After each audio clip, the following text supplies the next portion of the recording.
চাইবি আমাকে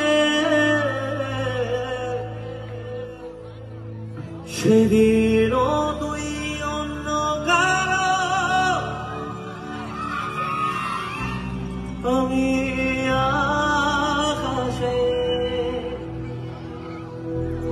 তারার মতো জ্বলবো, না হলে জোনাকি তোরে তোর মতো হয় দেব না ফাঁকা। একদিনও কি ভালোবাসা ছিল না রে মনে?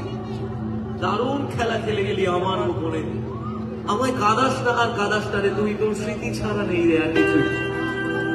এটা শুধু আমার জীবনের কথা নয়, আমি যখন এই গানটা গেয়েছি তখন মনে হয়েছিল শুধু আমি আমার কষ্ট ভোলার জন্য গেয়েছি, কিন্তু এই গান যে সবার মনের কষ্ট দূর করার গান হয়ে গেছে। আমি অনুষ্ঠান শেষ হওয়ার মুহূর্তে কোনো দুঃখ দিয়ে বিদায় নিতে চাই না। আমি একটাই কথা বলতে চাই, জীবনে প্রচুর দুঃখ আসবে, আসতেই হবে। যদি দুঃখ না আসে তাহলে আনন্দের কিসের মজা? রাত যদি না হতো তাহলে সকালবেলায় যে সূর্য ওঠে সেটা দেখার মজা থাকতো না যদি 24 ঘন্টা দিন থাকতো। তাই জীবনে যদি কষ্ট না আসে তাহলে ভালো সময়ের আনন্দটা কিভাবে উপভোগ করবে? কারণ সোনার চামচ নিয়ে যারা জন্মায় তাদের কিন্তু পেছন থেকে বলে সবাই ওর বাবার টাকায়ও করেছে, কিন্তু যে ছেলেটা জিরো থেকে বাবা খুব কষ্ট করে মানুষ করেছে, বাবা হয়তো খুব একটা ছোট একটা কোনো কাজ করেছেন, বাবা হয়তো ভ্যান চালিয়েছেন, বাবা হয়তো রিক্সা চালিয়েছেন, মাছ বিক্রি করেছেন, বাবা হয়তো মাঠে জোন খেটেছেন, সেই বাবাও, ওই কোটিপতি বাবাও যে স্বপ্ন নিয়ে ছেলেকে মানুষ করতে আসেন, এই গরিব বাবাও সেই স্বপ্ন নিয়ে ছেলেকে মানুষ করতে আসেন। বরং এই গরিব বাবার ছেলেটা যদি ডাক্তার হয় তখন বলে ভাই ও কোন ঘর থেকে এসে ডাক্তার হয়েছে জানিস? আমার বক্তব্য, কোন সময় যদি একবেলা ভাত না ওঠে মনে করো না যে কালকে তোমার মুখে ভাত উঠবে না, কালকে এমন দিন আসতে পারে যে তুমি আরো 100 জনের পেটে অন্ন তুলে দিচ্ছ। তাই জীবনে কোনোদিন আশা থেকে হেরে যেও না। আমি সেই ছেলেটা যে ছেলেটার বছর খানেক আগে মাথার উপর ছাদটাই ছিল না। আমি কিন্তু সেই সময় সব ছেড়ে চলে যেতে পারতাম, কারণ আমি কোথায় থাকবো সেটা ঠিক ছিল না। একদিন মা বাড়িতে থাকছি, একদিন এর বাড়িতে থাকছি, কারণ আমার বাড়িটা পুড়ে শেষ হয়ে গেছিল। কিন্তু এককাল হাসি নিয়ে মনে হয়েছিল আরে গান গাই তো, গলাটা তো ভগবান কেড়ে নেননি, ওটাই তো আশীর্বাদ রেখেছেন, তাহলে গান গাইবো, মানুষের আশীর্বাদ যদি থাকে তাহলে নিজে গড়বো।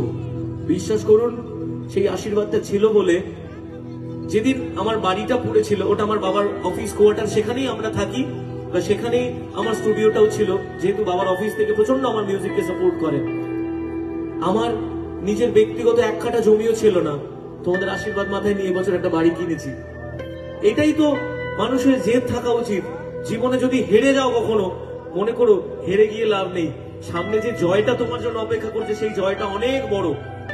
তাই আমার মনে হয় সকলকে অনুরোধ করব, কখনো হাত কেটে ফেলা, ব্যর্থ হয়ে, এটা যদি এই জেনারেশন করে থাকে, ব্যর্থ হয়ে মনে হবে রেল লাইনের সামনে হাঁটতে চলে যাব, মানে ব্যস্ততম রেল লাইনে মর্নিং ওয়াক করবো, এটা অনেকের মনে হতেই পারে।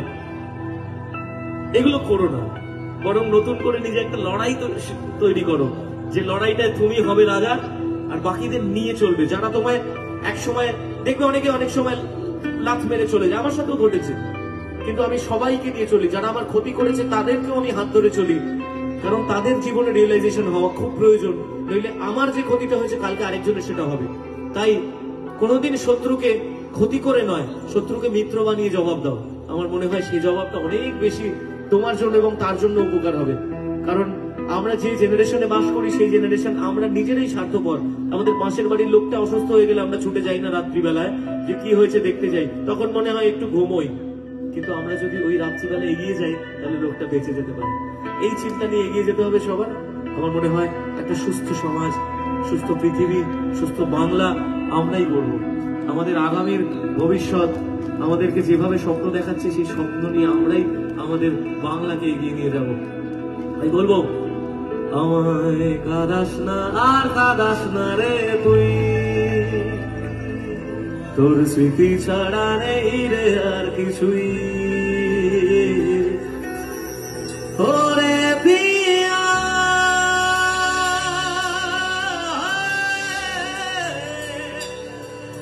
ওরে পিয়া,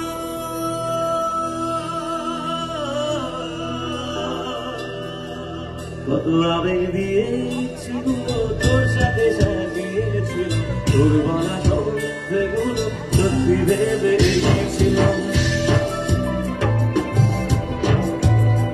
কত আবেগ দিয়ে ইচ্ছেগুলো তোর সাথে সাজিয়েছিলাম, তোর বলা সব মিথ্যেগুলো সত্যি ভেবে এগিয়েছিলাম।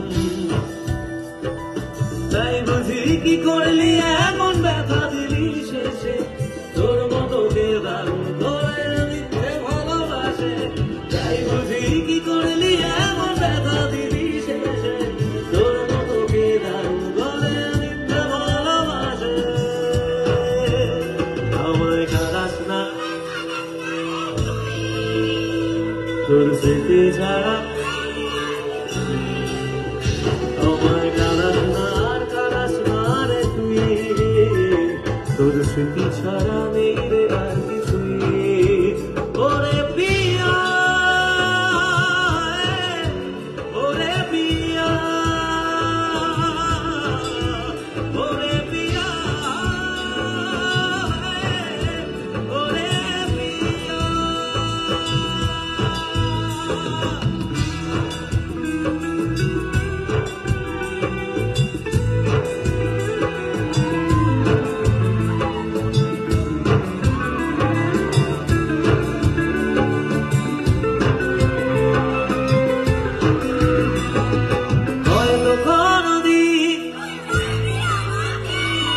সেদিনও তুই অন্য কারো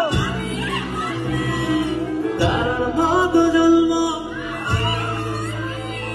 তবু বলে তোর মতো হয় হয়তো কোনদিন। সেদিনও তুই অন্য কারো তার মতো জন্ম, তবু বলে তোর মতো হয় হয়তো কোনদিন। তুই চাইবি আমাকে সেদিনও